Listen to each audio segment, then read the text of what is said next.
कुएं का पानी। अकबर बीरबल की कहानी। एक किसान बहुत परेशान था। उसे अपने खेतों को सींचने के लिए पानी की जरूरत थी। इसलिए वह कई दिनों से अपनी जमीन के आसपास किसी कुएं की तलाश कर रहा था।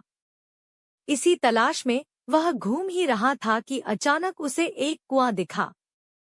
यह कुआं उसके खेतों से बहुत नजदीक था, इसलिए किसान बहुत खुश हुआ। उसने सोचा कि अब उसकी परेशानी खत्म हो गई। यह सोचकर वह खुशी खुशी घर चला गया। अगले दिन वह पानी लेने कुएं पर पहुंचा। जैसे ही उसने कुएं के नजदीक रखी बाल्टी कुएं में डाली, वहां एक आदमी आ धमका। वह किसान से बोला, यह कुआं मेरा है, तुम इससे पानी नहीं ले सकते। अगर तुम इस कुएं से पानी लेना चाहते हो तो तुम्हें इस कुएं को खरीदना होगा। यह बात सुनकर किसान कुछ देर रुका और फिर मन ही मन सोचने लगा कि अगर मैं इस कुएं को खरीद लूं तो मुझे कभी पानी की कमी नहीं होगी और न ही मुझे पानी के लिए इधर-उधर भटकना पड़ेगा। फिर क्या था, दोनों के बीच एक रकम तय हुई। किसान के पास उतने पैसे तो थे नहीं, लेकिन वह यह मौका छोड़ना नहीं चाहता था। इसलिए किसान ने उस आदमी को अगले दिन वह रकम देने का वादा किया और घर की ओर चल दिया। किसान के लिए कुआं खरीदने का यह अच्छा मौका था, इसलिए वह इस काम में जरा भी देर नहीं करना चाहता था। घर पहुंचते ही उसने अपने करीबियों और दोस्तों से इस बारे में बात की और कुएं के लिए तय हुई रकम का इंतजाम करने में जुट गया। थोड़ी भागदौड़ और कोशिश के बाद आखिरकार उसने वह रकम जमा कर ली। अब वह पूरी तरह से निश्चिंत हो चुका था कि उसे कुआं खरीदने से कोई नहीं रोक सकता। जमा हुए पैसों को लेकर वह फिर घर चल दिया। उसे बड़ी बेसब्री से इंतजार था कि कब रात खत्म होगी और वह कुआं खरीदने जाएगा। इसी सोच में वह पूरी रात सो नहीं सका। अगले दिन सुबह होते ही वह कुआं खरीदने निकल पड़ा। उस आदमी के घर पहुंच किसान ने उसके हाथ पर पैसे रखे और कुएं को खरीद लिया। अब तो कुआं किसान का हो गया था, तो फिर उसने पानी निकालने में देर नहीं की। जैसे ही किसान ने कुएं से पानी निकालने के लिए बाल्टी उठाई, उस आदमी ने फिर बोला, ठहरो, तुम इस कुएं से पानी नहीं निकाल सकते हो।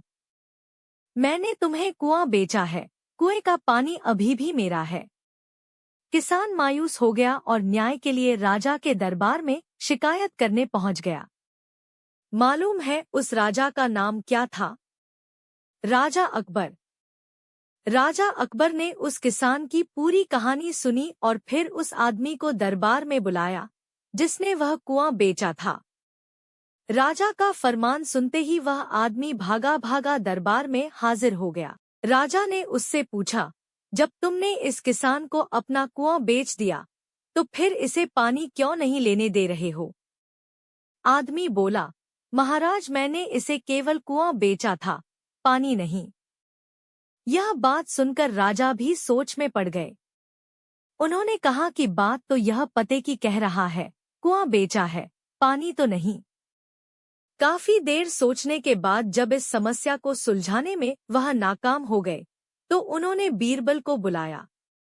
बीरबल बहुत ही बुद्धिमान था, इसलिए राजा अकबर किसी भी मामले पर फैसला लेने से पहले उसकी राय जरूर लेते थे। बीरबल ने एक बार फिर दोनों से उनकी समस्या पूछी। पूरी बात जानने के बाद बीरबल ने उस आदमी से कहा, ठीक है, तुमने कुआं बेचा, पानी नहीं, फिर तुम्हारा पानी किसान के कुएं में क्या कर रहा है? कुआं तुम्हारा नहीं है, फौरन अपने पानी को कुएं से बाहर निकालो। बीरबल का इतना कहते ही उस आदमी को समझ आ गया कि अब उसकी चालाकी किसी काम नहीं आने वाली। उसने राजा से फौरन माफी मांगी और माना कि कुएं के साथ उसके पानी पर भी किसान का पूरा अधिकार है।